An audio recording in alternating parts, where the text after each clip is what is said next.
Hello my dear students. तो बच्चों NCERT based question practice में आज हम स्टार्ट करेंगे next chapter that is plant growth and development, जो आपके प्लांट फिजियोलॉजी का लास्ट चैप्टर है। इससे पहले हमने फोटोसिंथेसिस, रेस्पिरेशन दोनों ही चैप्टर्स को बहुत अच्छे से रिवाइज किया, उससे रिलेटेड सभी क्वेश्चंस प्रैक्टिस किए।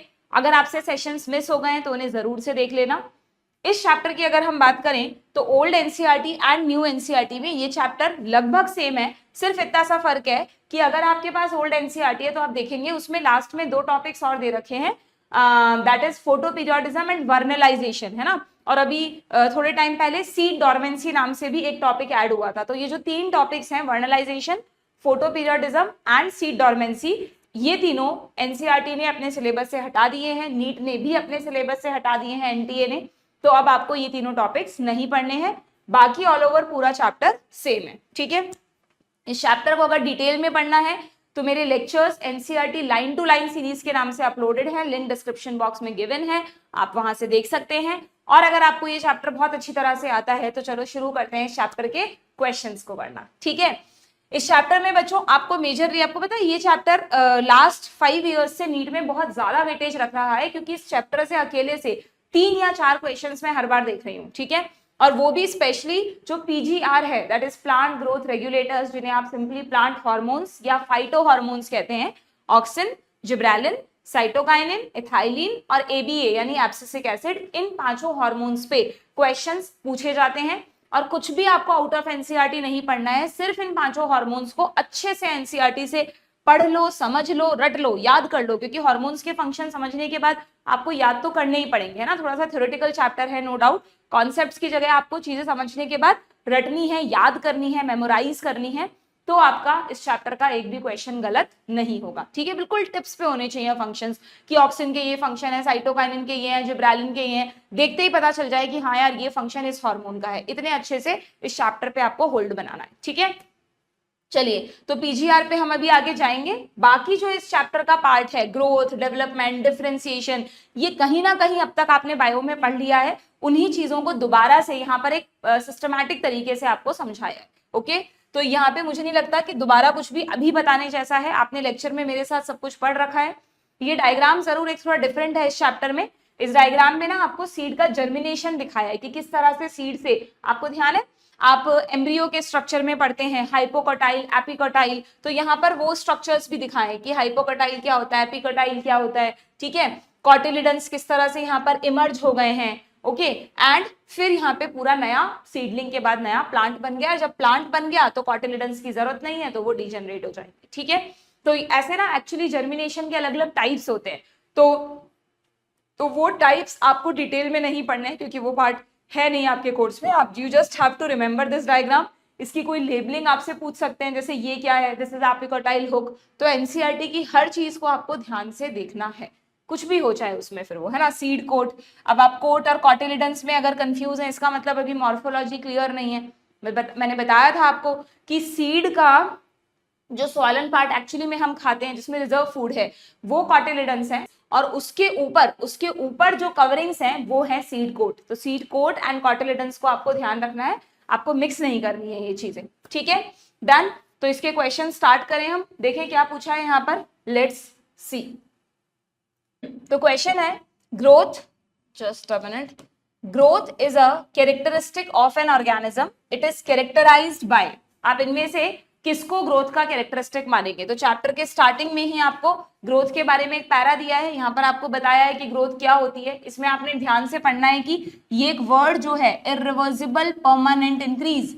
ग्रोथ का मतलब सबको पता है, किसी भी चीज का बढ़ना। अगर हम सेल के रेफरेंस में ग्रोथ की बात करें तो सेल का साइज अगर बढ़ रहा है, नॉट ओनली सेल, कोई भी ऑर्गन, टिश्यू, उसका कोई पार्ट, किसी का भी अगर साइज इंक्रीज हो रहा है, बट वो कैसा इंक्रीज हो रहा है, वो एक परमानेंट इंक्रीज होना चाहिए, इरिवर्सिबल होना चाहिए। जैसे यहीं पर इन्होंने आगे एक एग्जांपल से समझाया है बच्चों, कि जैसे बारिश के मौसम में आपने देखा होगा लकड़ी के जो दरवाजे होते हैं वो फूलकर मोटे हो जाते हैं, तो हमको लगेगा यार वो भी एक तरह की ग्रोथ है। बट जैसे ही गर्मियों का मौसम आता है या बारिश कम होती है, ड्राइनेस होती है, तो वो दरवाजे वापस नॉर्मल हो जाते हैं। तो that is a process of imbibition, है ना। इम्बाइबिशन मतलब कोई भी वुड वगैरह का पानी को अपने अंदर एब्जॉर्ब करके सॉलन हो जाना, तो वो एक रिवर्सिबल प्रोसेस हुआ, क्योंकि वहां पर उन्होंने कुछ समय के लिए पानी को एब्जॉर्ब किया जब मॉइस्चर ज्यादा था, और धीरे धीरे जैसे ह्यूमिडिटी मॉइस्चर कम हुआ वो पानी वापस चला गया, तो वो ग्रोथ में नहीं आएगा। That is only a process of imbibition. यहाँ पर कहीं आपसे एक क्वेश्चन पूछा, देखो ये रहा, how would you describe the swelling of peace of would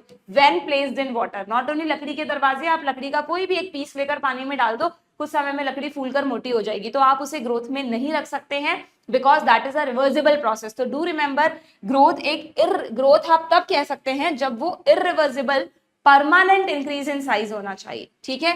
तो इसी पर बेस्ड, और हाँ वेरी वेरी इंपॉर्टेंट, जब भी ग्रोथ होगी ना तो हमेशा सेल की, ऑर्गन की मेटाबॉलिक प्रोसेस होंगे तो उनकी एनर्जी भी खर्च होगी, यानी yes growth is expensive process, it occur at the expense of energy. But obvious हम सब जानते हैं, जब हम बड़े हो रहे होते हैं, हम ग्रो कर रहे होते हैं, तो हम कहते हैं कि हमें डाइट अच्छी लेनी चाहिए, क्योंकि उससे ही हमारी बॉडी को एनर्जी मिलेगी, ठीक है। चलिए तो बताइए, growth is a characteristic of an organism, it is characterized by irreversible permanent increase in size of a cell, yes.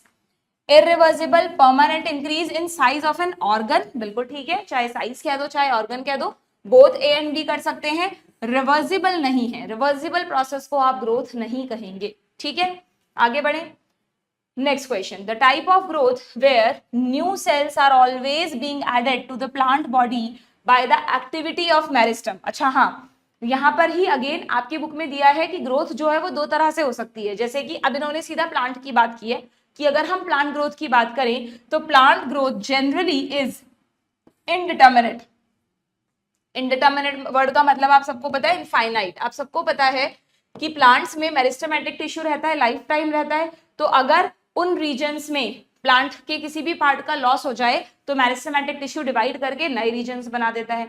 यानी प्लांट की ब्रांच को आप कितनी भी बार कट कर दो, जब तक प्लांट खत्म नहीं हो जाता, जब तक उसकी सेनेसेंट फेज नहीं आ जाती, तब तक प्लांट हर बार ग्रो करके नई ब्रांचेस बना लेगा। क्या ऐसी कैपेसिटी एनिमल्स में, हमारे में है? नहीं।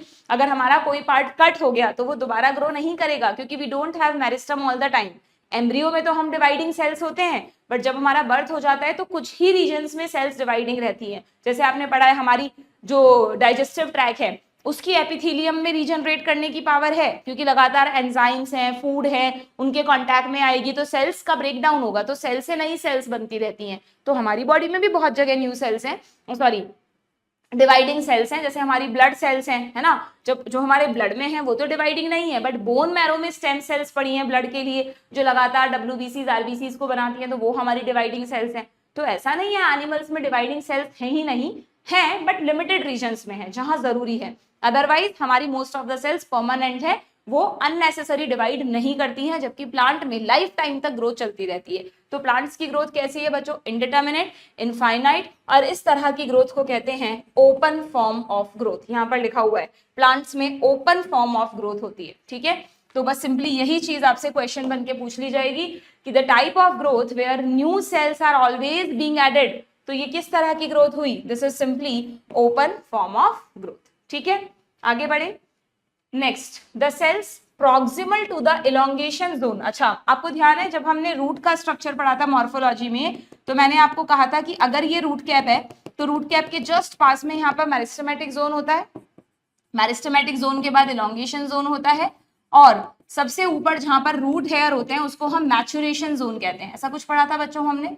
तो बिल्कुल ऐसा ही एक कॉन्सेप्ट आपको इस चैप्टर में भी दिया है, आप कंफ्यूज मत होना, बिल्कुल ऐसा ही एक कॉन्सेप्ट आपको इस चैप्टर में भी दिया है यहाँ पर, कि जब प्लांट का कोई भी रीजन ग्रो करता है तो ग्रोथ करते वक्त उस रीजन में 3 तरह के रीजन्स डिवाइड होते हैं।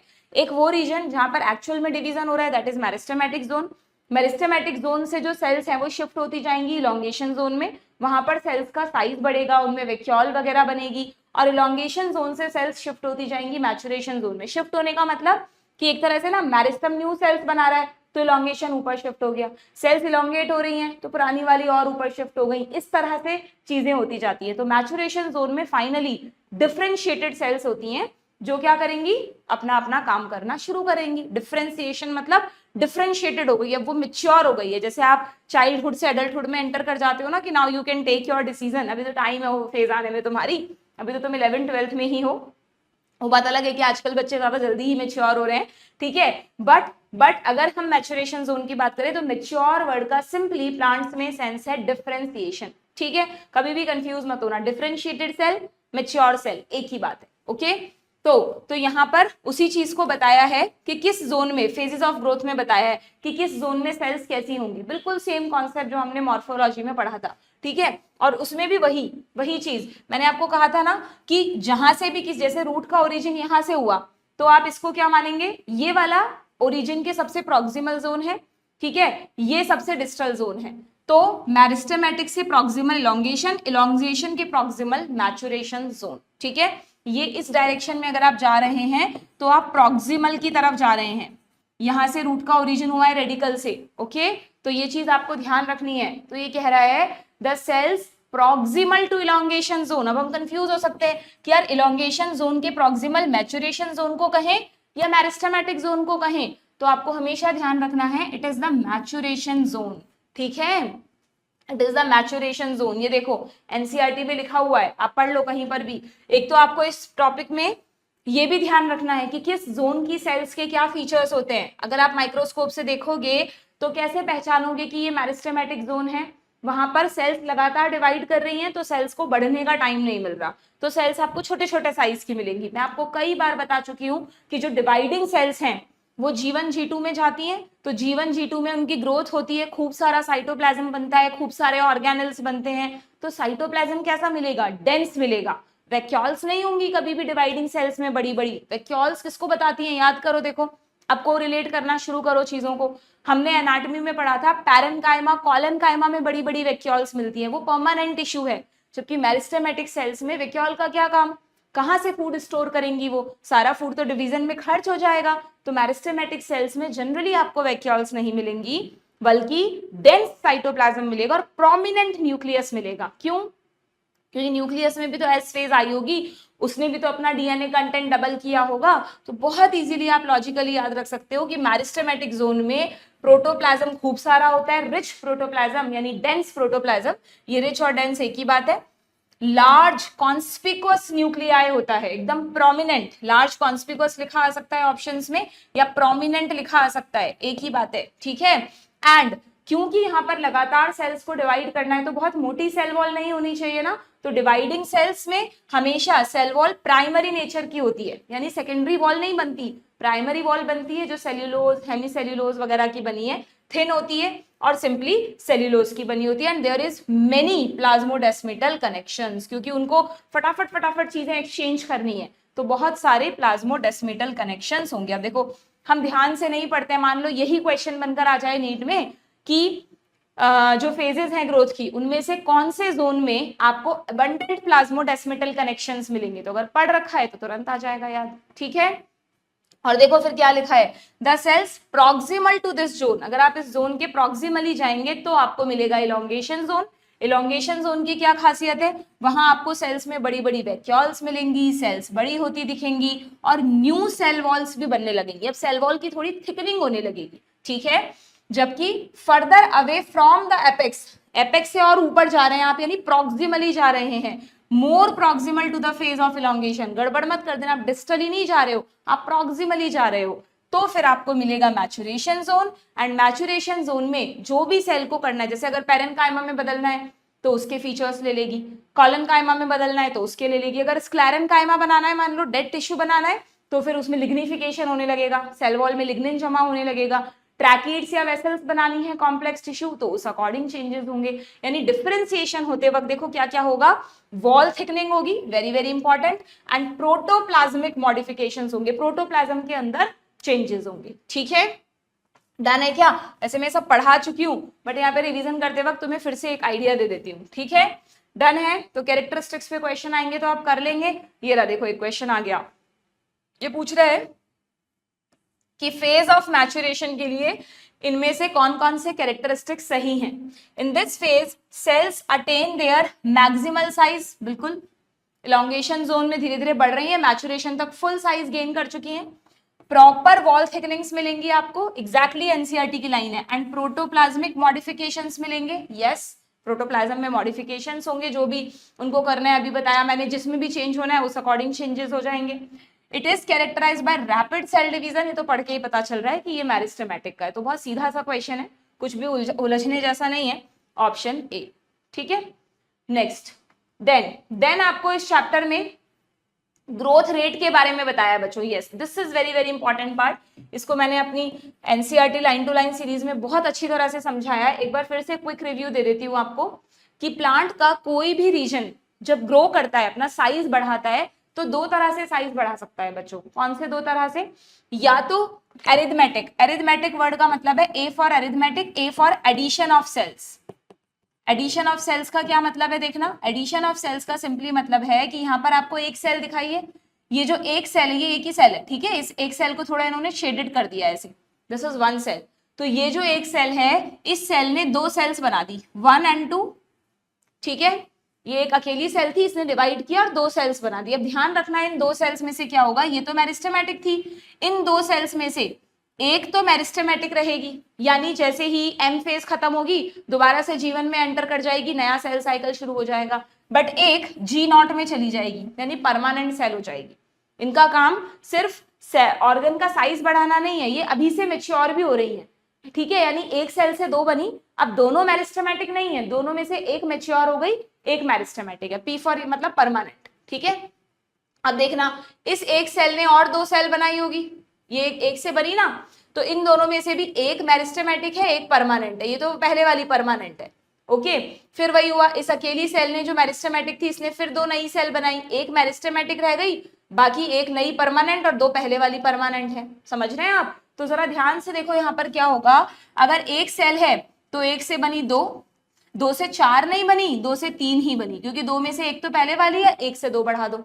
फिर उसके बाद तीन में से दो एज इट इज है, एक सेल और बढ़ा दो तो चार, फिर चार से पांच, ऐसे करके 6, 7, यानी यहाँ पर सिर्फ क्या हो रहा है, एडिशन ऑफ सेल्स हो रहा है। सेल दुगनी नहीं हो रही, डबल नहीं हो रही है, सिर्फ एड ऑन हो रही है। तो अगर कोई प्लांट का पार्ट इस तरह से ग्रोथ करता है तो बट ऑब्वियस उसका साइज धीरे धीरे इंक्रीज होगा।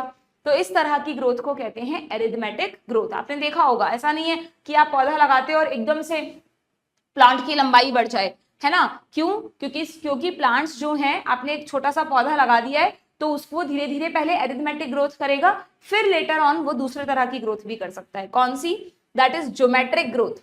अब ज्योमेट्रिक ग्रोथ में क्या होता है, ज्योमेट्रिक ग्रोथ को एक्सपोनेंशियल ग्रोथ भी कहते हैं बच्चों। एक्सपोनेंशियल यानी किसी चीज में बहुत तेजी से बढ़ना। एक्सपोनेंशियल वर्ड का मतलब है मल्टीप्लीकेशन ऑफ सेल्स। वहां लिखा है मैंने एडिशन ऑफ सेल्स, यहां आपको ध्यान रखना है मल्टीप्लीकेशन ऑफ सेल्स। यानी अगर एक सेल है तो ये मेरिस्टम है, तो इसने दो बनाई, दोनों मेरिस्टम है, दो से चार, चारों मेरिस्टम, 4 से 8, 8 से 16, यानी 1, 2, 4, 8, 16, 16 का दुगना 32। इस तरह से सारी की सारी सेल्स का पहले एक ही होल सोल पर्पज है कि एक्सपोनेंशियली डिवाइड करते जाओ, खूब सारी सेल्स बनाते जाओ। और जब एक सफिशिएंट नंबर ऑफ सेल्स बन जाए, जैसे जब फ्रूट बनता है ना ओवरी से, अंदर फर्टिलाइजेशन हो जाता है, तो ओवरी कितनी छोटी सी होती है तुम सोचो, और कितना बड़ा फ्रूट होता है। तो स्टार्टिंग में उसको ना एकदम ज्योमेट्रिकल ग्रोथ करनी होती है कि फटाफट से सारी सेल्स डिवाइड करो और इतना साइज तो अटेन करो कि एक फ्रूट का साइज आ सके। फिर बाद में वो एरिथमेटिक फेज में चली जाती है, यानी धीरे धीरे डिवाइड भी करती रहती है और धीरे धीरे धीरे धीरे मेच्योर भी होती रहती हैं, ठीक है। बट इनिशियली वो क्या कर रही है, ज्योमेट्रिक ग्रोथ कर रही है। तो कभी भी प्लांट के किसी पार्ट में आपको सडन इंक्रीज दिखे तो इसका मतलब वहां पर सारी सेल्स ने पहले डिवाइड किया है, फिर धीरे धीरे वो मेच्योर हुई हैं। तो दैट इज ज्योमेट्रिकल या एक्सपोनेंशियल ग्रोथ। ऐसा और कहाँ देखने को मिलेगा बताओ? हमारे में समझो, जैसे हमारे में जायगोट बनता है, फर्टिलाइजेशन के बाद जायगोट से एम्ब्रियो बनता है। तो हम बोलते हैं ना, जायगोट ने 1 से 2 सेल बनाई, 2 से 4, 4 से 8, 8 से 16, 16 से 32। तो जायगोट को एक सफिशिएंट साइज ऑफ एम्ब्रियो बनाने के लिए पहले सिर्फ डिवाइड करना है। उसकी सारी सेल्स को उसने ऑर्डर दे दिया कि सबके सब सेल डिवाइड करते जाओ, सेल डिवीजन करते जाओ और एक सफिशिएंट साइज का एम्ब्रियो बनाओ। फिर लेटर ऑन एम्ब्रियो क्या करेगा, अब एम्ब्रियो में मान लो कुछ 1000 2000 सेल्स हो गई, और भी ज्यादा ही होती है, बल्कि कमी नंबर बोल रही हूं मैं। अब धीरे धीरे इसमें दोनों फेज चलेंगी, दोनों फेज मतलब ये वाला कि अब उसकी सेल्स डिवाइड भी होंगी और कुछ साथ साथ में मेच्योर होके स्ट्रक्चर्स भी बनाएंगी। यानी generally not only animals, plants में भी अगर आप एम्ब्रियो फॉर्मेशन की बात करेंगे ना, ये इस तरह से आप लिख देना, ठीक है। मैं इसको हटा रही हूँ, नीचे जा रही हूँ। अगर आप एम्ब्रियोनिक ग्रोथ की बात करेंगे, क्वेश्चन आया हुआ है कि जब एक एम्ब्रियो डिवाइड करना शुरू करता है, जायगोट डिवाइड करना शुरू करता है, तो पहले कौन सी फेज आती है और बाद में कौन सी आती है? तो सीधी सी बात है, zygote is a single cell structure, तो पहले उसको बहुत सारी सेल्स बनानी है, तो पहले ज्योमेट्रिकल सेल्स आएगी, सॉरी फेज आएगी। फर्स्ट ज्योमेट्रिकल फेज, इतनी सेल्स तो मिले कि वो धीरे धीरे उनको मेच्योर करना शुरू करे, एंड देन फिर ये एंटर कर जाएगा किसमें, एरिथमेटिक फेज में, यानी कि कुछ सेल्स मेच्योर होती जाएंगी, कुछ अभी भी डिवाइड करती रहेंगी। वेरी सिंपल, ठीक है। तो दिस इज द डिफरेंस। इन दोनों के ग्राफ अगर आप देखेंगे, क्वेश्चंस आते हैं ग्राफ पे भी, इक्वेशन पे भी, तो एरिथमेटिक में लीनियर ग्राफ मिलेगा, जबकि ज्योमेट्रिक में ये वाला ग्राफ मिलेगा। ये वाला कौन सा, सिग्मॉइड ग्राफ। और किसको याद आ रहा है, जिसने 12th का सिलेबस कर रखा है उसको पता होगा, ऐसा ग्राफ हमने एक और जगह पढ़ा है। चलो 11th में भी पढ़ा है एक जगह, ह्यूमन फिजियोलॉजी में, जब तुम हीमोग्लोबिन का ऑक्सीजन डिसोसिएशन कर्व बनाते हो वो भी सिग्मॉइड आता है, ठीक है। और ऐसा सिग्मॉइड कर्व और कहाँ आया था, ऐसा सिग्मॉइड कर्व आता है बच्चों जब आप पॉपुलेशन ग्रोथ मॉडल्स पढ़ते हो, कि पॉपुलेशन ग्रोथ मॉडल्स में जब पॉपुलेशन ग्रो करती है तो दो तरह से करती है। ध्यान है क्या आपको, ये मैं हमेशा आपको बताती हूँ, मैंने लेक्चर्स में भी बताया था, दोबारा सुन लो कि हमें कंफ्यूजन होता है। ये उसी को समझ आएगा जिसने इकोलॉजी पढ़ रखी है, नहीं पढ़ी है कोई बात नहीं, वहां कोरिलेट कर लेना, एक बार सुन लो मैं क्या कह रही हूँ। कि इकोलॉजी में हम पढ़ते हैं कि जब पॉपुलेशन ग्रो करती है ना, तो पॉपुलेशन दो तरह से ग्रो करती है।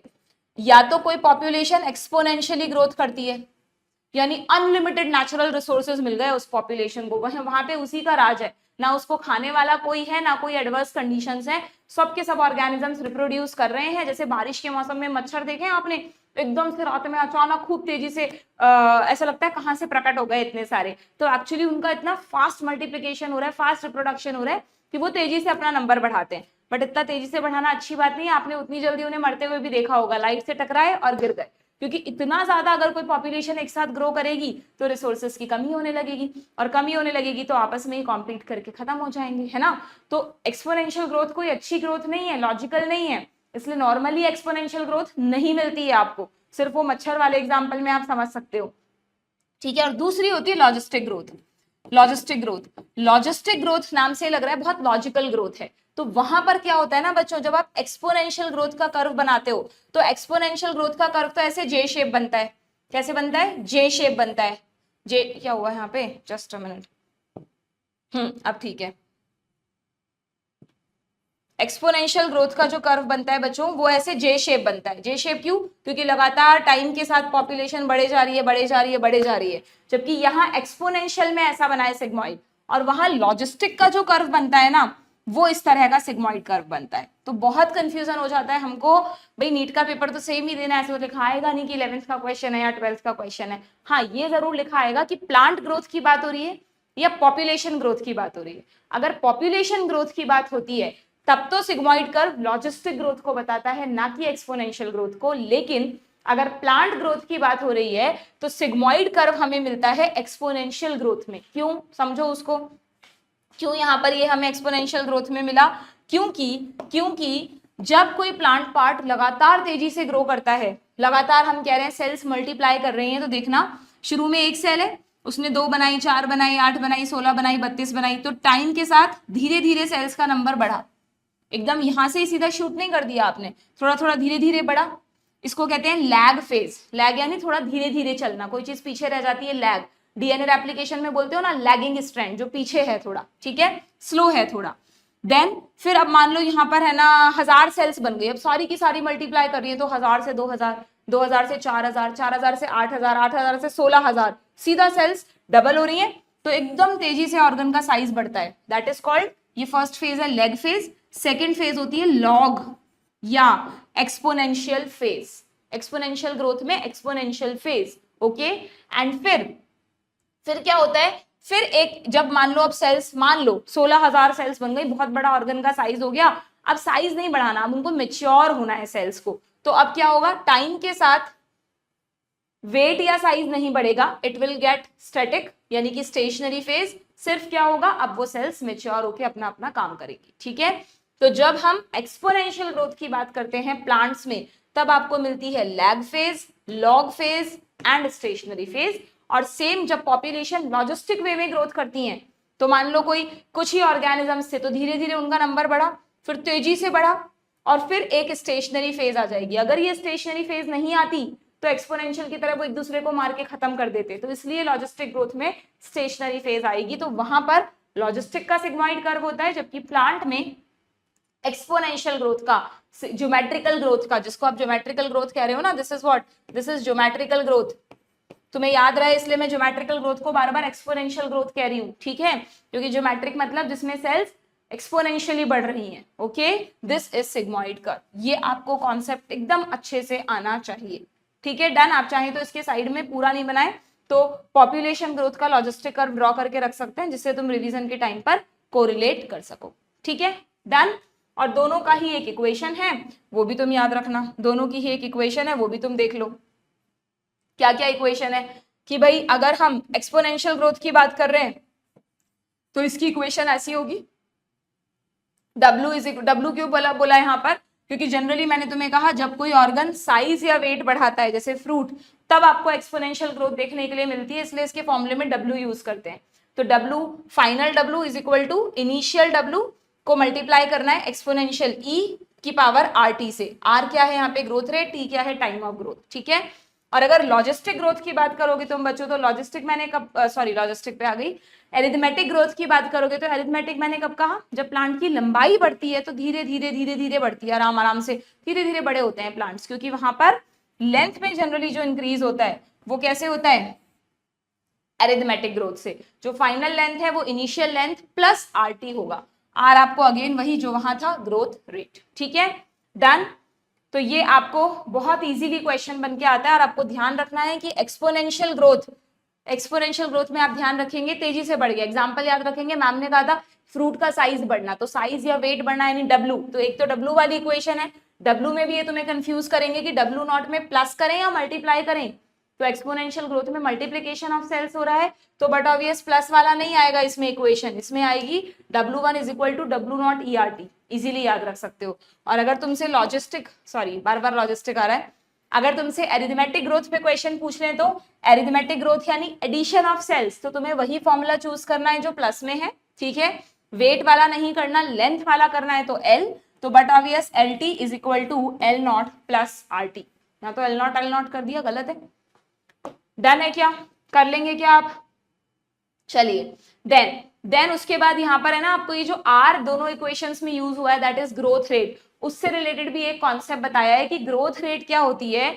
ये एक तरीके की रिलेटिव ग्रोथ रेट है, मतलब हमें इस R की वैल्यू से ना अंदाजा लग जाता है कि प्लांट की ग्रोथ रेट क्या है, यानी measure of the ability of the plant to produce new cells, कि प्लांट कितनी एफिशिएंसी के साथ न्यू सेल्स बना रहा है। अगर किसी की R की वैल्यू ज्यादा है तो उसकी एफिशिएंसी ज्यादा है ग्रोथ की, अगर R की वैल्यू कम है यानी ग्रोथ रेट कम है तो उसकी एफिशिएंसी भी कम है, तो इसलिए R को एफिशिएंसी इंडेक्स भी कहते हैं बच्चों, वेरी वेरी इंपॉर्टेंट।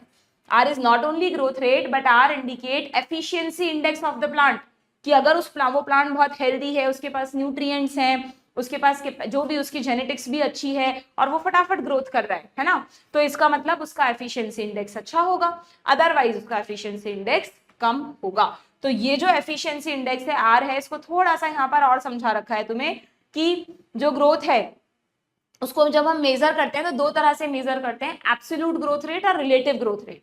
यहाँ पर जो हमें आइडिया लगा वो रिलेटिव आइडिया है, एब्सोल्यूट तो हम तब कह सकते हैं ना जब हमें एग्जैक्ट वैल्यू पता हो। जैसे देखो इस लीफ के एग्जांपल से समझाया है तुमको कि अगर एक लीफ है जिसका इनिशियल क्या बोलते हैं आप इसको, square area, surface area, initial surface area 5 centimetre square है और कुछ समय बाद इसका सरफेस एरिया बढ़ के 10 सेंटीमीटर स्क्वायर हो गया, ठीक है।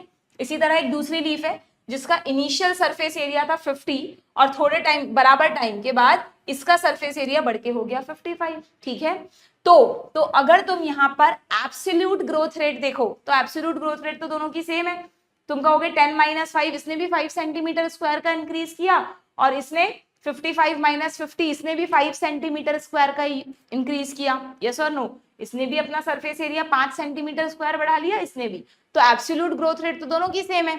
लेकिन अगर मैं तुमको कहूं कि तुम एक दूसरे अंदाजे से देखो कि इस लीफ ने अपना साइज पहले से डबल कर लिया है, इनिशियल के रेफरेंस में देखो कि 5 सेंटीमीटर स्क्वायर इंक्रीज तो हुआ है बट कितने पर, इनिशियली भी 5 था, तो यानी यहां पर जो रिलेटिव, अच्छा चलो रुको, और दूसरे एग्जांपल में क्या है, दूसरे एग्जांपल में क्या ये लीफ पहले से डबल हो गई है, क्या 50 से 100 हो गया है क्या इसका, यानी इस लीफ की रिलेटिव ग्रोथ रेट कम है, इसने अपना साइज डबल कर लिया है, तो इसकी रिलेटिव ग्रोथ रेट क्या है, कंपैरेटिवली ज्यादा है, जबकि इसकी क्या है, कम है। ठीक है, इनके लिए कुछ फॉर्मुलेज वगैरह हैं, वो मैंने लेक्चर में बता रखे हैं, तुम वहां से देख लेना, ज्यादा डिटेल में तुम्हारे आता नहीं है। But what is relative growth rate, कि अगर हम इनिशियल ग्रोथ के रेफरेंस में देखेंगे, इनिशियल सरफेस एरिया के रेफरेंस में देखेंगे, तो वो हमें एक रिलेटिव आइडिया देगा।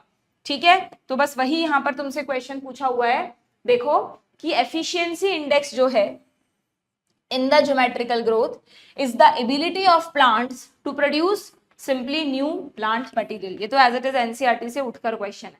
ठीक है, देन अच्छा लीफ के एग्जांपल वाला कोई क्वेश्चन प्रोबेबली मुझे नहीं मिला होगा इतना अच्छा, तो मैंने लिया नहीं। आप जहां से भी क्वेश्चन प्रैक्टिस कर रहे हैं, कोई क्वेश्चन आए तो कर लेना, प्रॉब्लम है तो कमेंट बॉक्स में पूछ लेना। ठीक है, चलिए नेक्स्ट फिर आपको ना, नेक्स्ट आपको इस चैप्टर में ग्रोथ की कंडीशंस बताइए कि भाई प्लांट में प्रॉपर ग्रोथ होने के लिए उसको क्या क्या चीजें हैं जो चाहिए। तो बहुत सिंपल सी बात है, लाइट, टेम्परेचर, न्यूट्रिएंट्स, ऑक्सीजन, ये सारी चीजें चाहिए। ठीक है, उन सबके यहाँ पे नाम लिखे हैं। ऑक्सीजन नहीं चाहिए क्या प्लांट को? किसी के मन में अब तो ये डाउट नहीं है ना? पहले के दोनों चैप्टर में क्लियर कर दिया है मैंने तुम्हें कि हमें लगता है कि प्लांट्स फोटोसिंथेसिस में ऑक्सीजन बनाते हैं तो उनको ऑक्सीजन चाहिए ही नहीं। बट भाई उनको भी वो ऑक्सीजन जो बना रहे हैं उसमें से आधी ऑक्सीजन तो वो खुद ही यूज कर लेते हैं, क्योंकि उनने जो खाना बनाया फोटोसिंथेसिस से ग्लूकोज, उस ग्लूकोज से एटीपी कब बनेगी? जब वो ग्लूकोज ऑक्सीडाइज होगा, रेस्पिरेशन के तीनों स्टेप होंगे, ग्लाइकोलाइसिस, क्रैब्स साइकिल, ईटीएस, तो प्लांट्स में भी ऑक्सीजन यूज होती है। ऐसा नहीं है प्लांट सिर्फ ऑक्सीजन निकालते रहते हैं, पर नेचर ने कितना अच्छे से सिस्टम सेट किया है कि प्लांट्स में फोटोसिंथेसिस की रेट को इतना हाई रखा है कि वो जितना फोटोसिंथेसिस बहुत ज्यादा करते हैं इन कंपैरिजन टू रेस्पिरेशन, तो जितनी ऑक्सीजन बनती है फोटोसिंथेसिस में उसमें से वो खुद के रेस्पिरेशन में भी यूज कर लेते हैं, और जो बचती है उसे रिलीज कर देते हैं जिससे हम उसे यूज कर सकें। ठीक है, क्लियर? तो आपको रात में नहीं होता ऐसा, रात के टाइम पर प्लांट फोटोसिंथेसिस नहीं करते तो ऑक्सीजन नहीं रिलीज हो रही, तो रात में तो उन्हें भी हमारी तरह एयर से ऑक्सीजन लेनी पड़ती है। हालांकि वो कोशिश करते हैं कि हम कम से कम लें, क्योंकि रात में हमारी तरह नेचर ने प्लांट्स में सब बनाया है क्या, लिवर, किडनी, ब्रेन, शायद इसीलिए नहीं बनाया, क्योंकि अगर ये सारे ऑर्गन्स होते तो ये तो सोते वक्त भी काम करते हैं, इनकी सेल्स को सोते वक्त भी एनर्जी चाहिए। Heart, liver, kidney, digestive system, brain, हमारे मोस्ट ऑफ द ऑर्गन्स जब हम सो रहे होते हैं तो हमारी मसल्स रेस्ट कर रही होती हैं, पर क्या हमारे ये सब ऑर्गन्स रेस्ट कर रहे होते हैं? नहीं, क्योंकि इनमें लगातार एनर्जी कंजप्शन चलता रहता है। तो प्लांट्स में इतने सारे ऑर्गन्स नहीं है जो रात में काम करें, तो प्लांट्स का एनर्जी एक्सपेंडिचर बहुत कम है, तो प्लांट्स को बहुत मिनिमल ऑक्सीजन चाहिए होती है, बट चाहिए तो होती है, क्योंकि रात में उनके लिए ऑक्सीजन बनाने वाला फोटोसिंथेसिस का प्रोसेस नहीं हो रहा है। तो ऐसा मत समझना कि प्लांट हमेशा O2 रिलीज करते हैं और CO2 लेते रहते हैं। रात के टाइम पर प्लांट्स भी हमारी तरह CO2 निकालने लगते हैं और O2 लेने लगते हैं, क्योंकि CO2 बनेगी ना रेस्पिरेशन में तो वो निकालेंगे। इसीलिए बोलते हैं कि रात में पेड़ों के नीचे नहीं सोना चाहिए, क्योंकि रात में उनका हर पार्ट थोड़ी थोड़ी निकाल रहा है, बट CO2 निकाल तो रहा है, तो वो बहुत बहुत डेंस अगर घना पेड़ है तो थोड़ा अवॉइड करना चाहिए कि उसके नीचे सोना, क्योंकि उसके आसपास बहुत CO2 रिच एनवायरमेंट होगा। ठीक है, डन। हर चीज जुड़ी हुई है बच्चों, पुराने जमाने में जो भी चीजें बनाई गई हैं वो कहीं ना कहीं साइंटिफिक फैक्ट से जुड़ी हुई हैं, बट लोगों को साइंस समझाना इतना आसान नहीं था, इसलिए उन सब चीजों को रिलीजियस वे में जोड़ दिया गया कि ये चीज क्यों नहीं करनी चाहिए। ओके, चलिए, तो आपको समझ में आ गई क्या ग्रोथ की क्या क्या कंडीशंस हैं? तो बस यही तुमसे यहाँ पर पूछा है। देखें क्या क्वेश्चन है, व्हाट हैपेंड। क्वेश्चन है, read the following statement, turgidity of cells help in extension growth. ये क्या है भाई? ये भी यहाँ पर दिया है, एनसीईआरटी में देखा था, ये रहा टर्जिडिटी। जितना सेल्स टर्जिड रहेंगी यानी सेल्स में वाटर रहेगा उतना ही बट ऑब्वियस एक्सटेंशन ग्रोथ होगी, यानी सेल्स एक्सटेंडेड रहेंगी और वो अपनी एक्टिविटीज अच्छे से करेंगी। तो बिल्कुल ठीक है ये स्टेटमेंट। देन ऑक्सीजन क्या करती है? मेटाबॉलिक एनर्जी रिलीज करती है जिससे कि ग्रोथ होती है, बिल्कुल ठीक बात है। न्यूट्रिएंट्स जैसे कि माइक्रो मैक्रो मॉलिक्यूल, अब वो हट गया ना मिनरल न्यूट्रिशन, वरना तो तुम वो भी पढ़ते कि कौन से माइक्रो मॉलिक्यूल हैं कौन से मैक्रो हैं, अब नहीं पूछेंगे तुमसे वो क्वेश्चन। ठीक है, are required by plants for the synthesis of protoplasm as well as they act as source of energy. NCERT से ही तुम कंफर्म कर लो, एनसीईआरटी में लिखा हुआ है कि जो न्यूट्रिएंट्स हैं वो क्या करते हैं, वो प्लांट्स में प्रोटोप्लाज्म का सिंथेसिस भी करते हैं एंड वो प्लांट के लिए सोर्स ऑफ एनर्जी भी है। बट ऑब्वियस न्यूट्रिएंट से ही तो एनर्जी बनेगी आगे जाकर। There is no optimum temperature needed for growth, बिल्कुल गलत।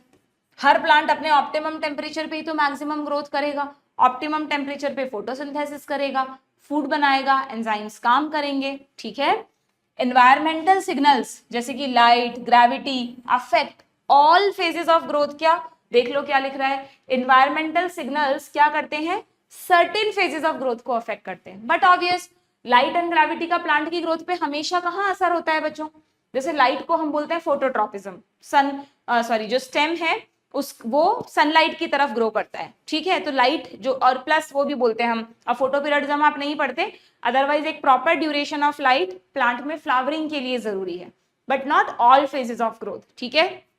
इसी तरह ग्रेविटी रूट्स को चाहिए, क्योंकि रूट्स ग्रेविटी की तरफ जाती हैं, हाइड्रोट्रॉपिक भी होती हैं, वाटर की तरफ भी जाती हैं, और जियोट्रॉपिक भी होती हैं, ग्रेविटी की तरफ भी जाती हैं, ठीक है। तो यस, लाइट एंड ग्रेविटी का रोल है, but her phase of growth में नहीं है, only certain phases of growth में है। तो ये ऑप्शन हो गया गलत, यानी हमें क्या चूज करना है, हमें करेक्ट। अच्छा देखो, तुम क्वेश्चंस करते करते जल्दीबाजी में ऐसा नहीं कि अंडरस्टूड है, करेक्ट ही पूछा होगा टिक करके आ गए, है ना। यहाँ तो चलो लिख दिया, ट्रू फॉल्स सब लिख दिया, बट नहीं लिखा होता, फर्स्ट सेकंड थर्ड इतना ही लिखा होता। तो आपको हमेशा हैबिट रखनी है, पढ़ लो कि इनकरेक्ट स्टेटमेंट्स पूछे हैं या करेक्ट पूछे हैं, ठीक है। तो यहाँ हमसे करेक्ट पूछे हैं, तो first second third are true, बाकी ऑप्शन में ये भी लिख दिया कि fourth and fifth are false, तो ठीक है, करेक्ट ऑप्शन बोला है ना, अच्छा ठीक है, तो फिर this one is correct, okay. चलिए नेक्स्ट, ये नहीं बोल रहा करेक्ट स्टेटमेंट्स कौन से बोल रहा है, इनमें से सही ऑप्शन कौन सा है, done. Next, what are the structural changes which occur during differentiation. अच्छा, अब नया टॉपिक आ गया। अब ग्रोथ के ऊपर इतनी चर्चा करने के बाद एनसीईआरटी ने तुमको एक बहुत अच्छा इंटरेस्टिंग टॉपिक समझाया है, जो टर्म्स पूरे बायो में, बॉटनी में बार बार आती हैं। 3 टर्म्स हैं, बहुत अच्छे से मैंने लेक्चर में बता रखी हैं, जिनको डिटेल में पढ़ना है वहां देख लेना। Differentiation, D differentiation and रीडिफरेंशिएशन। बहुत आसान है, आपको पता है प्लांट में मेरिस्टेमेटिक टिश्यू होता है, जब धीरे धीरे मेरिस्टेमेटिक सेल्स परमानेंट सेल्स में बदलने लगती हैं बच्चों, तो हम उसे कहते हैं मैच्योर होना, यानी कि सिंपली डिफरेंशिएशन। मैच्योर होना यानी डिफरेंशिएशन, सीधी बात है। क्या प्लांट्स में ऐसा कोई एग्जाम्पल आपने पढ़ा है जब उसकी परमानेंट सेल्स जरूरत पड़ने पर वापस डिवाइडिंग सेल्स में कन्वर्ट हो जाएं? बिल्कुल। अब इसीलिए मुझे लगता है कि तुम्हारे कोर्स से सेकेंडरी ग्रोथ हटा के गलती की, क्योंकि सेकेंडरी ग्रोथ में ना इतने अच्छे अच्छे कॉन्सेप्ट दे रखे थे। सेकेंडरी ग्रोथ में अगर किसी जिसने पढ़ रखा है उसको पता होगा कि जब प्लांट सेकेंडरी ग्रोथ करता है, तो सेकेंडरी ग्रोथ करने के दौरान ना उसके बॉडी में कुछ सेल्स जो परमानेंट हैं वो मेरिस्टम में कन्वर्ट होती हैं। जैसे इंटरफैसिकुलर कैम्बियम बनता है, बाहर की तरफ कॉर्क कैम्बियम बनता है। तो कॉर्क कैम्बियम कैसे बना था? कॉर्टेक्स से। कॉर्टेक्स किसका बना है? पैरेन्काइमा का। तो पैरेन्काइमा कैसे डिवाइड कर रहा है भाई?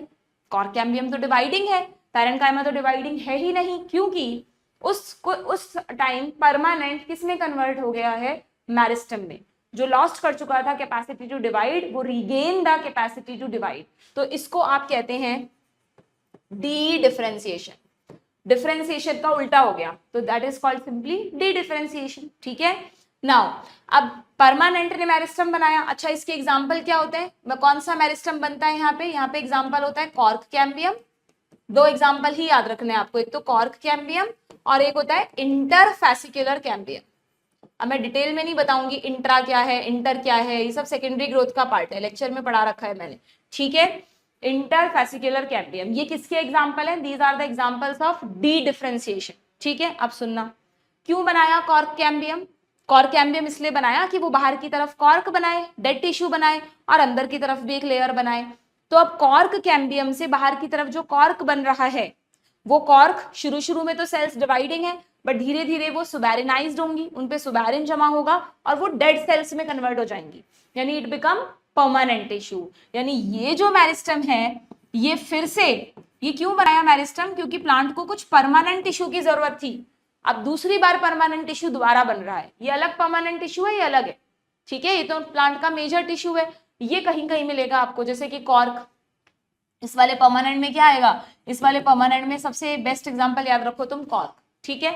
तो जब मेरिस्टम दोबारा से परमानेंट में बदल रहा है, एक बार तो यहां बदला था, एक बार फिर यहां बदल रहा है, रिपीट हो रहा है, तो आप इसको कह देंगे रीडिफरेंशिएशन, सिंपल, ठीक है। तो डिफरेंशिएशन, डी डिफरेंशिएशन एंड रीडिफरेंशिएशन, में कंफ्यूज नहीं होना है। आपको खुद से इस टॉपिक को एक बार अच्छे से समझना पड़ेगा, पढ़ना पड़ेगा, अपने माइंड को अपनी लैंग्वेज में समझाया करो। अगर कोई टॉपिक कंफ्यूजिंग लगे तो टीचर से पढ़ने के बाद थोड़ा सा रुक के, वीडियो पॉज करके, किताबों को देखकर अपने दिमाग में उसको इमेजिन करो कि कैसे कैसे चीजें हो रही हैं। हर किसी का ना समझने का तरीका थोड़ा डिफरेंट होता है। अगर आप अपने ब्रेन को अपने तरह से समझाओगे ना तो वो हमेशा चीजों को याद रखेगा, ठीक है, बट थोड़े से एफर्ट डालने पड़ेंगे। डन? तो आपको समझ में आ गया बच्चों? तो नीट में क्या पूछ लेते हैं आपसे? नीट में पूछ लेते हैं, एग्जाम्पल्स पूछते हैं कि बताओ इनमें से कौन सा डी डिफरेंशिएशन है। अब सीधी सी बात है, जो सबसे पहला था यानी डिफरेंशिएशन, उससे प्लांट के सारे टिश्यू बने हैं।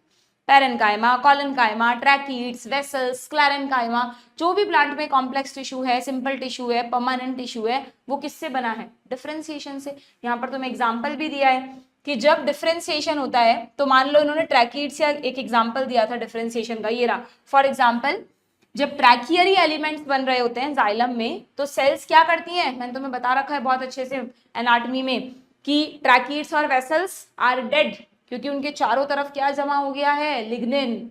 तो यानी उसमें क्या मॉडिफिकेशंस हुए हैं?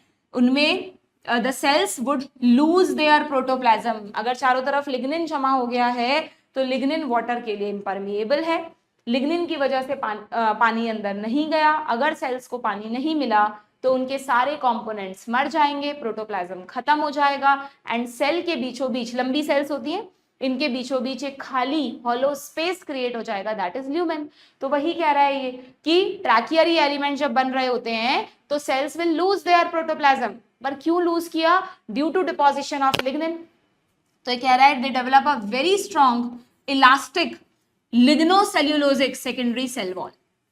ठीक है, सेकेंडरी लेयर बनने लग गई सेल वॉल में जो लिग्नोसेल्यूलोजिक, लिग्निन एंड सेल्यूलोज की बनी हुई है। और ये भी ध्यान रखना ये बहुत स्ट्रॉन्ग, टफ, इलास्टिक होती है, क्योंकि ट्रैकिड्स और वेसल्स में थोड़ी बहुत इलास्टिसिटी भी चाहिए होती है। अगेन ट्रांसपोर्ट इन प्लांट्स हट गया, वहां पर इससे रिलेटेड कुछ लॉजिक था, ठीक है, बट कोई बात नहीं।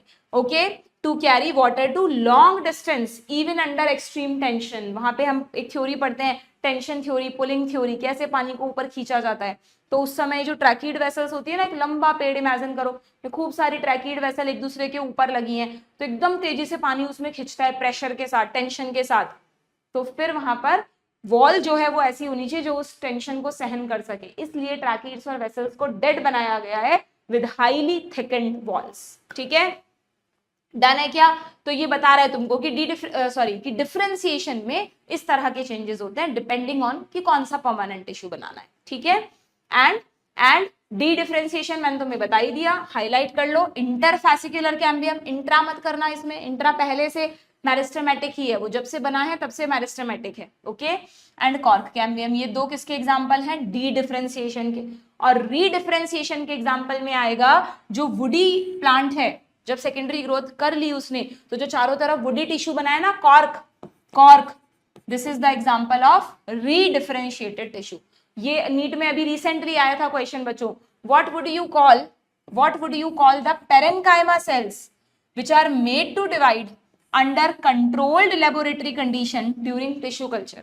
अगर हम प्लांट टिश्यू का कल्चर करें तो नॉर्मली हम कल्चर करने के लिए, आप सबको पता होगा, मेरिस्टेमेटिक सेल्स लेते हैं। 12th में हम टिश्यू कल्चर डिटेल में पढ़ते हैं। मेरिस्टेमेटिक सेल्स डाल देते हैं, कल्चर मीडियम दे देते हैं, सेल्स डिवाइड करती हैं, कैलस बन जाता है। कैलस मतलब मास ऑफ सेल्स। ठीक है, बट ये कह रहा है कि यहाँ पर हम कुछ अलग कर रहे हैं, हम मेरिस्टेमेटिक टिश्यू ना लेके पेरेन्काइमा ले रहे हैं प्लांट का। तो पेरेन्काइमा तो ऑलरेडी परमानेंट है,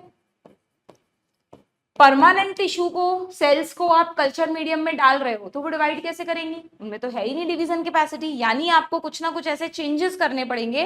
दे have to induce to divide, they are made to divide by controlled conditions. कुछ ना कुछ उसमें केमिकल्स या इस तरह के रेडिएशन या कुछ भी ऐसा देना पड़ेगा जिससे परमानेंट टिश्यू किसमें कन्वर्ट हो जाए? इसमें कन्वर्ट हो जाए, मेरिस्टम में। तो अगर आपने परमानेंट को मेरिस्टम कर दिया है तो फिर आप क्या कहेंगे इस प्रोसेस को? यहाँ पे आपने क्या किया? परमानेंट को मेरिस्टम में कन्वर्ट कर दिया, this is dedifferentiation. Yes और no? This is dedifferentiation. जो मास ऑफ, अब ये जो मेरिस्टेमेटिक सेल्स बनी ये डिवाइड करने लगेंगी और डिवाइड करके न्यू मास ऑफ सेल्स बनाएंगी। अब जब तक ये new mass of cells meristematic है तब तक तो ठीक है, बट फिर बाद में जैसे जैसे ये भी मैच्योर होने लगेगा तो फिर आप उसे कहेंगे रीडिफरेंशिएशन। ठीक, बट हमसे क्वेश्चन में यही वाला पार्ट पूछा है। Done, okay. और इसमें एक और चीज लिखी है, जैसे मैंने तुम्हें शुरू में कहा था ना ओपन फॉर्म ऑफ ग्रोथ, वैसे यहाँ पर लिखा है बच्चों की प्लांट्स में जो डिफरेंशिएशन है वो ओपन फॉर्म ऑफ डिफरेंशिएशन होता है, ओपन फॉर्म ऑफ डिफरेंशिएशन होता है। क्योंकि जब भी प्लांट की सेल्स डिफरेंशिएट होने लगती हैं, ये थोड़ा सा इसको समझना टिपिकल है। अब मैं पूरा यहाँ पे नहीं समझा सकूंगी, बहुत ज्यादा टाइम लग जाएगा, वहां समझाया है मैंने, सिर्फ आइडिया दे रही हूँ कि यहाँ पर इसने कहा है कि है ना, जैसे मान लो रूट कैप का एग्जांपल, रूट एपेक्स का एग्जांपल देके समझाया इन्होंने कि हमको पता है कि रूट एपेक्स में ये मेरिस्टम होता है। अब जो इस मेरिस्टेमेटिक सेल्स से जो नई सेल्स नीचे की तरफ आ रही हैं वो तो डिफरेंशिएट होके क्या बनाएंगी, रूट कैप, जबकि जो सेल्स पेरीफेरी की तरफ ऐड ऑन होंगी यहाँ पर ये सब जगह, ये बनाएंगी एपिडर्मिस, जो भी लेयर होती है बाहर की तरफ। यानी कौन किसमें डिफरेंशिएटेड होगा ये पहले से डिसाइडेड नहीं है, it will depend on the position, कि सेल किस पोजीशन पर जा रही है, वहां जाके उसको क्या काम करना है, उस अकॉर्डिंग सेल में डिफरेंशिएशन होगा। तो इसलिए इस तरह का डिफरेंशिएशन क्या कहलाता है, ओपन डिफरेंशिएशन। ठीक है, क्लियर। तो यहां पर देखें क्या क्वेश्चन है हमारे पास, what are the structural changes which occur during differentiation of tracheary elements. ठीक है भाई, लूज देयर प्रोटोप्लाज्म, यस, क्योंकि ल्यूमेन क्रिएट हो जाएगा। Very strong elastic lignocellulosic secondary cell wall, yes. Increase its protoplasm, no, both A and B. ठीक है, the formation of which of the following is the example of dedifferentiation, इनमें से कौन सा D differentiation का example है। अब देखो डी डिफरेंशिएशन यानी मेरिस्टम, परमानेंट का मेरिस्टम में बदलना। ठीक है, यानी अच्छा हमें ऑप्शंस दिए हैं, ये रहा अभी पढ़ा हमने, cork cambium and interfascicular cambium. अब वही है ना, इस तरह के क्वेश्चन बहुत आसान हो जाते हैं अगर डिटेल में सेकेंडरी ग्रोथ पढ़ रखा है तो। मतलब एक पार्ट तो हटा दिया, या तो फिर ना इस चैप्टर से भी डी डिफरेंशिएशन वाला टॉपिक हटा देना चाहिए था, क्योंकि इसमें जो एग्जांपल्स है ना बच्चों, उनको समझने के लिए सेकेंडरी ग्रोथ की नॉलेज जरूरी है। बट अब एनसीईआरटी में जो चेंजेस हुए हैं, कुछ तो बहुत अच्छे चेंज हुए हैं, जैसे स्ट्रैटेजी वाला चैप्टर हटा दिया, कोई मीनिंग नहीं था उसका, बट कुछ चेंजेस मुझे ऐसा लगता है नहीं होने चाहिए थे। जैसे डाइजेस्टिव सिस्टम काफी अच्छा चैप्टर था, बच्चे आराम से स्कोर भी कर लेते थे। लॉजिक ये दिया है कि आप 10th में पढ़ के आते हैं तो उसको दोबारा क्यों पढ़ना है, तो भाई 10th में तो आपने बहुत कुछ पढ़ा है, ह्यूमन फिजियोलॉजी में ब्रीदिंग भी पढ़ा है, हल्का फुल्का सर्कुलेटरी भी पढ़ा है, जबकि डाइजेस्टिव सिस्टम पूरा बेस है ह्यूमन फिजियो का, फिर भी अननेसेसरी हटा दिया।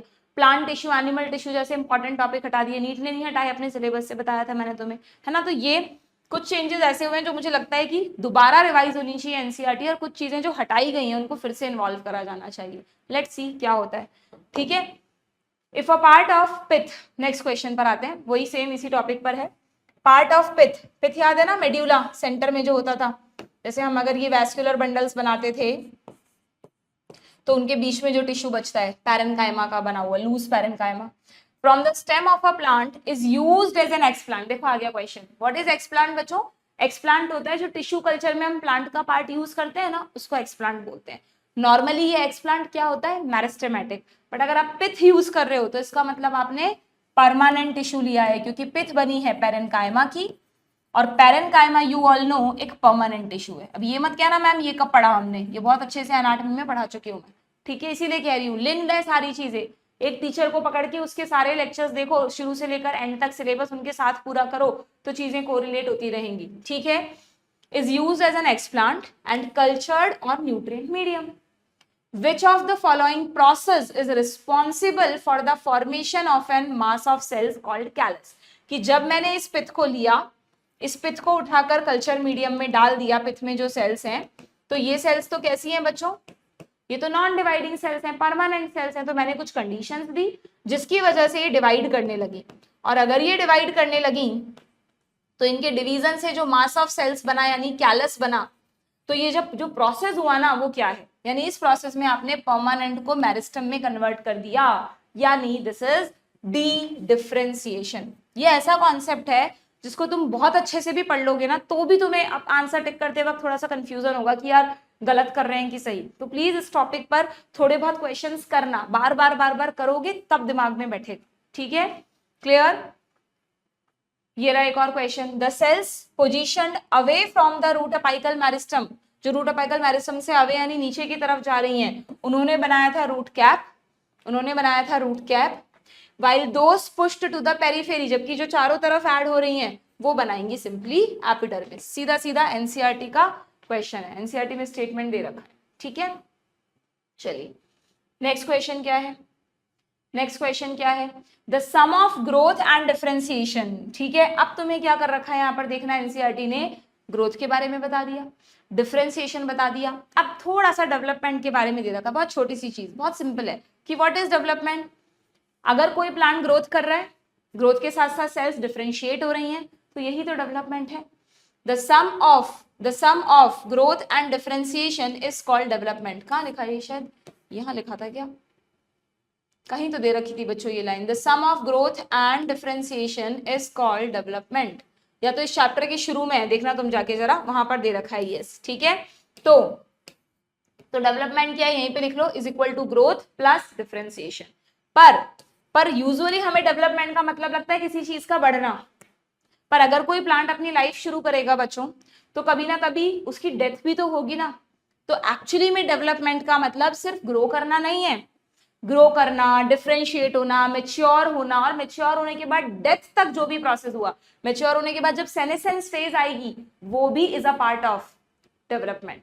तो development is not only life to mature, life to maturity नहीं, हमारी बॉडी में हमारा जब से लाइफ जन्म होता है तब से लेकर डेथ तक के जितने भी इवेंट्स हैं, जिसमें हमारा बूढ़ा होना भी इंक्लूड है, उस पूरे को डेवलपमेंट कहते हैं, ठीक है। नॉर्मली डेवलपमेंट का मतलब है सिर्फ यंग होना, बट नहीं, यंग के बाद में जब हम ओल्ड हो रहे हैं, that is also the part of development of the organism, ठीक है।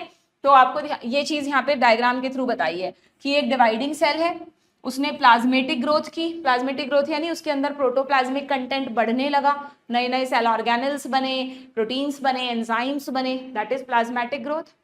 जब ये प्लाज्मेटिक ग्रोथ चल रही है ना बच्चों, ऐसा नहीं है कि खत्म होगी फिर नेक्स्ट फेज स्टार्ट होगी, जब ये ग्रोथ चल रही है तो इसी को ओवरलैप करते हुए सेल का साइज बढ़ने लगा, नए ऑर्गेनेल्स बन रहे हैं, तो बट ऑब्वियस इलॉन्गेशन फेज भी आएगी।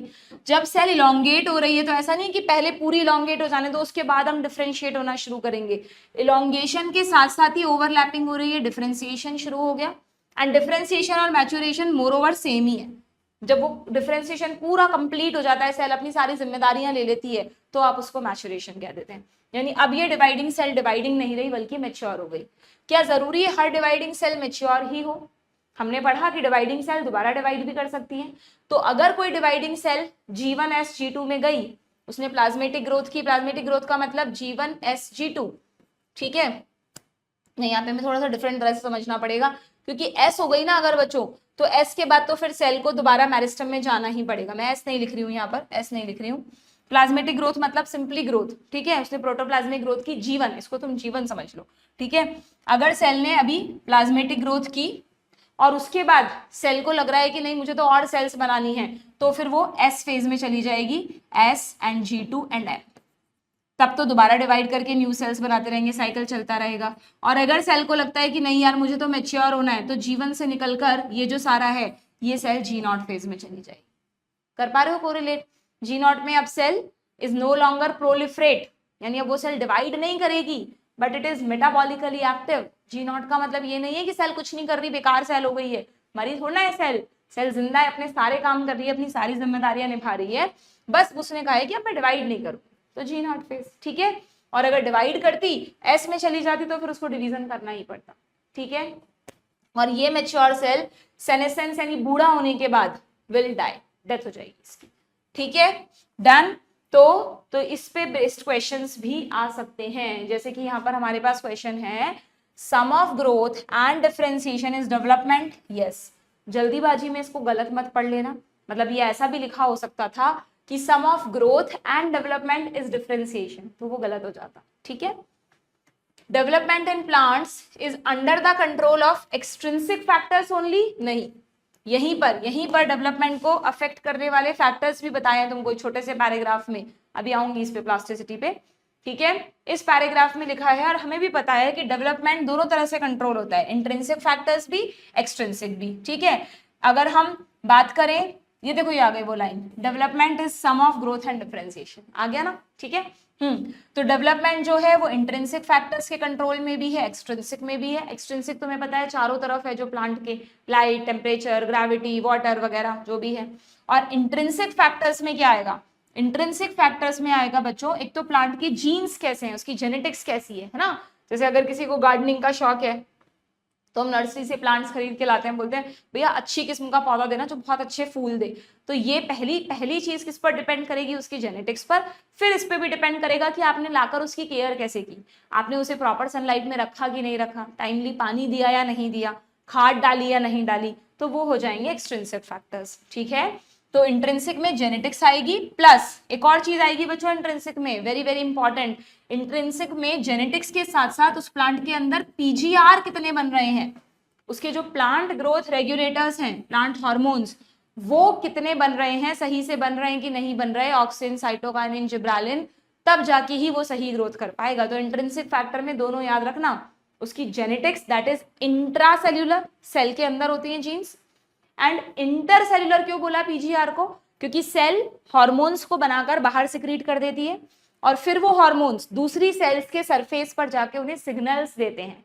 तो जनरली हार्मोन सेल के अंदर जाके काम नहीं करते, बल्कि सेल्स के बीच बीच में रहते हैं, इंटरसेल्युलर स्पेस में रहते हैं, इसलिए हार्मोन्स को इंटरसेल्युलर फैक्टर्स बोलेंगे। ठीक है, दैट इज पीजीआर। अगर ये सेल्स हैं तो हार्मोन्स आपको यहां मिलेंगे, इस इंटरसेल्युलर स्पेस में, आईसीएस में मिलेंगे। ठीक है, डन है क्या? तो देखें क्या क्वेश्चन है। अच्छा, ये क्वेश्चन तो हो गया था हमारा, assertion reason, assertion is true, reason is wrong, ये रहा ऑप्शन बी। ठीक है, then identify the correct sequence from the following events of development in a plant cell, choose the correct option. ठीक है भाई, बता दो कौन सी फेज कब आएगी। वैसे तो ओवरलैपिंग है, बट सबसे पहले प्लाज्मेटिक फेज से, इधर सीधा क्वेश्चन है, फिर डिफरेंशिएशन होगा, फिर मैच्योरेशन होगा, फिर सेनेसेंस। कुछ उलझाने जैसा है ही नहीं इसमें, ऑप्शन ए। ठीक है, इन विच ऑफ दीज प्लांट, हाँ लास्ट टॉपिक पीजीआर कल करेंगे, नेक्स्ट सेशन में करेंगे। लास्ट टॉपिक में आपको ये, this is again very important, इस पे भी लास्ट कुछ ईयर्स में क्वेश्चंस पूछे गए हैं कि जब कोई भी प्लांट डेवलपमेंट करता है तो डेवलपमेंट के दौरान कई बार ऐसा देखा गया है कि प्लांट्स में जो उसकी लीफ है, लीफ में देखा गया ये कि जो उसकी लीफ है वो इनिशियली किसी और शेप की थी और जब वो प्लांट बड़ा हुआ तो किसी और शेप की हो गई। यानी ये देखो आप, जुवेनाइल में इस तरह की लीफ थी, यहाँ तो बहुत ज्यादा डिफरेंस नहीं दिख रहा, बट आप रियल में अगर ये वाले प्लांट्स इतने इजीली मिलते नहीं है, वरना मैं तुम्हें कोई रियल एग्जांपल दिखा देती, तुम गूगल करके देख लेना कि जैसे इन्होंने यहाँ पर एग्जांपल दिया है कि अगर कोई प्लांट जुवेनाइल से एडल्ट स्टेज में जा रहा है तो उसके लीफ का जो शेप है, साइज है, वो बहुत डिफर करेगा, तो इसे कहेंगे हेटेरोफिली। क्या कहेंगे बच्चों इसे? एक मिनट रुक जाओ जरा, इसको थोड़ा ऊपर लेने दो। हेटेरोफिली, ये लिखा हेटेरोफिली। ठीक है, हेटेरोफिली, और हेटेरो यानी डिफरेंट, फिली यानी लीफ, फाइलोटैक्सी आता है ना।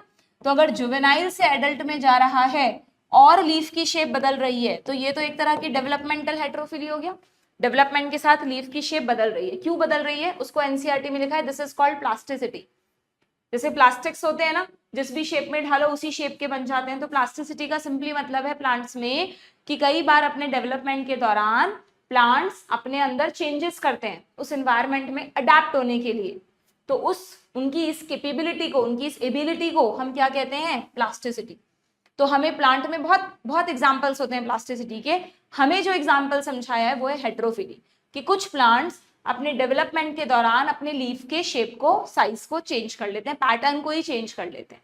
ठीक है, इसके 3 एग्जाम्पल तुम्हें याद रखने हैं, that is coriander, cotton and larkspur. ठीक है, कोरिएंडर, कॉटन एंड लार्कस्पर, ये तीनों बच्चों किसमें आएंगे? ये तीनों डेवलपमेंटल हेटेरोफिली के एग्जाम्पल हैं, क्वेश्चन आया हुआ है नीट में। ठीक है, कुछ प्लांट्स में एक और अडेप्टेशन देखा गया, क्या?